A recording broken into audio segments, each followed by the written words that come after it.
नमस्कार. कहाणी आदित्य रानूबाईची. ऐका आदित्य रानूबाई तुमची कहाणी. आटपाट नगर होते. त्यात आपला एक ब्राह्मण राहत होता. तो नित्य फुलं, दुर्वा, समिधा आणण्यासाठी रानात जात असे. तिथे देवकन्या, नागकन्या वसा वसत. काय ग बायांनो, कसला वसा वसता? तो मला सांगा, असं ब्राह्मणानं विचारलं. तुला रे वसा कशाला हवा? उठशील, मातशील, घेतला वसा टाकून देशील, उतत नाही, मातत नाही, घेतला वसा टाकत नाही, असं ब्राह्मणानं उत्तर दिलं.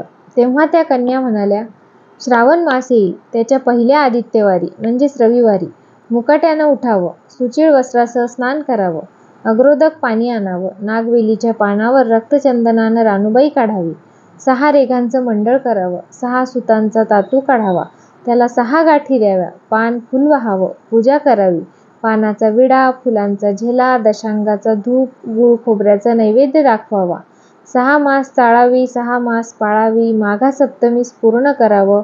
संपूर्णास काय करावं? गुळाच्या पोळ्या, बोटव्याची खीर, लोणकडे तूप, मेहून जेवू सांगावं. असेल तर चिरचोळी द्यावी, नसेल तर जोडगळसरी द्यावी, नसेल तर 2 पैसे दक्षिणा द्यावी आणि आपल्या वशाचं उद्यापन करावं. असा वसा ब्राह्मणानं केला.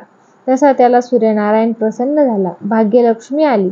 तेव्हा राजाच्या राणीनं ब्राह्मणास बोलावून धाडलं. जाते वेळेस ब्राह्मण भिवू लागला, कापू लागला. तेव्हा राजाच्या राणीनं सांगितलं की भिवू नका, कापू नका, तुमच्या मुली आमच्या इथं द्या. ब्राह्मण म्हणाला, आमच्या मुली गरीबाच्या, तुमच्या घरी कशा द्याव्या? दासी कराल, बटकी कराल. दासी करत नाही, बटकी करत नाही. राजाची राणी करू, प्रधानाची राणी करू. मार्गशिराचा महिना आला. ब्राह्मणानं लग्न करून मुली दिल्या. एक राजाच्या घरी दिली, दुसरी प्रधानाच्या घरी दिली. गेल्या पावली मुलींचा समाचार घेतला नाही. 12 वर्षांनी ब्राह्मण समाचाराला आला.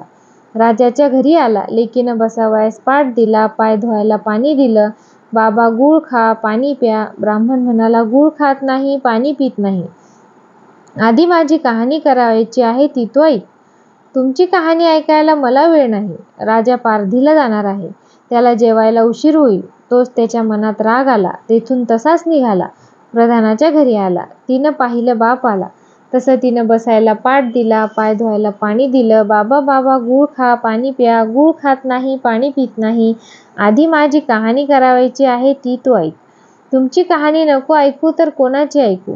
घरात गेली, उतरंडीची 6 मोती आणली, 3 बापाच्या हाती दिली, 3 आपण घेतली. त्यानं मनोभावे कहाणी सांगितली. तिने चित्त भावे ती ऐकली.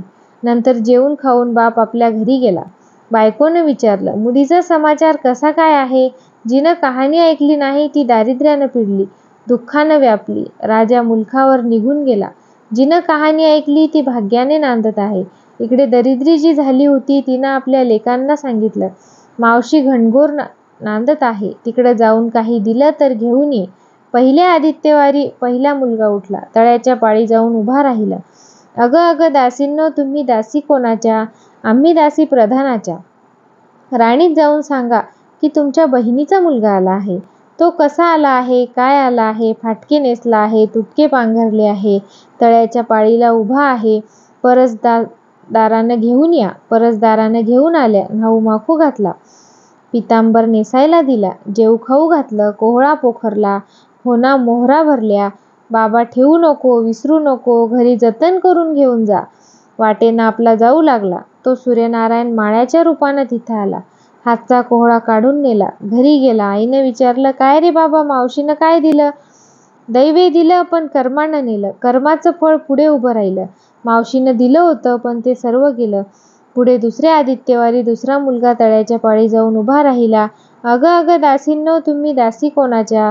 आम्ही दासी प्रधानाच्या. राणीला माझा निरोप सांगा. त्यांनी सांगितला. मग प्रधानाच्या राणीनं त्याला घरी नेलं. न्हाऊ माखू घातलं, काठी पोखरून होना मोहरांनी भरून दिली. बाबा ठेवू नको, विसरू नको, घरी जतन करून घेऊन जा म्हणून सांगितलं. वाटेत सूर्यनारायण गोराख्याच्या रूपानं आला. हातची काठी काढून घेतली. घरी गेला. झाली गोष्ट आईला सांगितली. दैवे दिलं, पण कर्मानं नेलं. पुढे तिसऱ्या आदित्यवारी तिसरा मुलगा गेला. तळ्याच्या पाळी उभा राहिला. त्यालाही पहिल्यासारखं प्रधानाच्या राणीनं न्हाऊ माखू घातलं, पितांबर नेसावयाला दिला, जेऊ खाऊ घातलं, नारळ पोखरून होना मोहरांनी भरून दिला.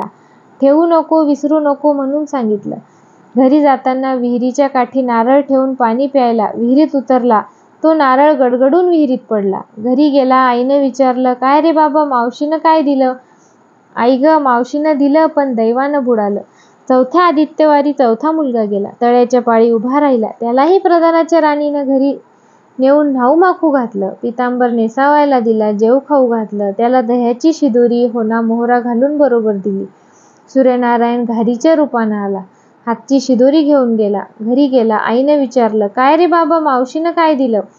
आई ग, मावशीनं दिलं, पण दैवानं ते सारं नेलं.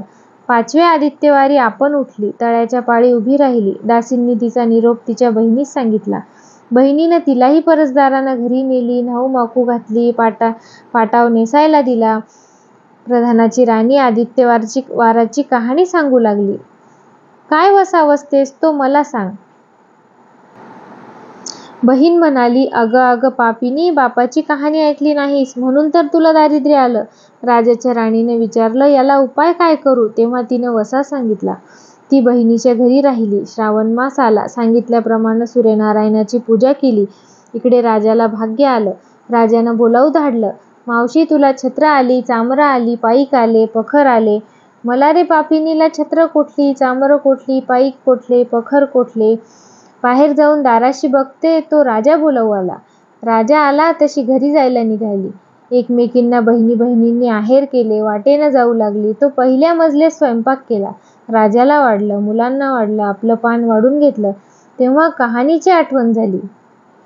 करा रे, हाका रे, पिटा रे डांगोरा, नगरात कोणी उपाशी आहे का याचा शोध करा. उपाशी नाही, तापाशी नाही, वाटेनं एक मोळी विक्या जातो आहे. त्याला म्हणावं, आमच्या बाईची कहाणी ऐकायला ये.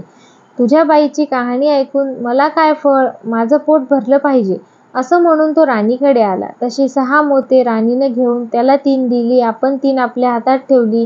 मनोभावे कहाणी सांगितली. चित्तभावे त्याने ती ऐकली. त्याची लाकडाची मोळी होती, ती सोन्याची झाली. तो म्हणाला, कहाणी ऐकल्याचं एवढं फळ, तर मग वसा घेतल्याचं काय फळ? काय वसा आहे तो मला सांगा. तुला रे वसा कशाला हवा? उठशील, मातशील, घेतला वसा टाकून देशील. उतत नाही, मातत नाही, घेतला वसा टाकत नाही. तेव्हा वसा सांगितला. पुढे दुसऱ्या मजलीस गेली. स्वयंपाक केला. राजाला वाढलं, मुलांना वाढलं, आपलं पान वाढून घेतलं.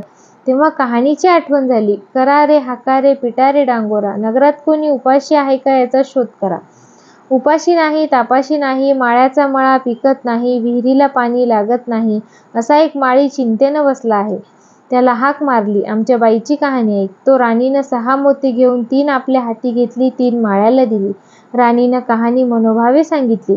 ती माळ्यानं चित्तभावानं ऐकली. माळ्याचा मळा पिकू लागला. विहिरीला पाणी लागलं. तो म्हणाला, बाई बाई, कहाणी ऐकल्याचं एवढं फळ, तर वसा घेतल्याचं काय फळ?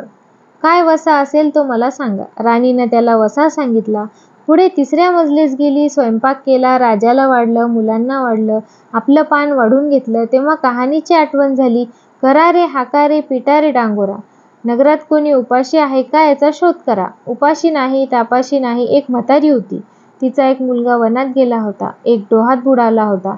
एक सर्पानं खाल्ला होता. यामुळे चिंता करीत बसली होती. तिला म्हणाले, आमच्या बाईची कहाणी ऐक. ती म्हणाली, कहाणी ऐकून मी काय करू? मी मुलांसाठी रडते आहे. बर, येते. मग ती राणीकडे गेली. राणीनं पहिल्याप्रमाणे तिला कहाणी सांगितली. तिनं ती चित्तभावे ऐकली.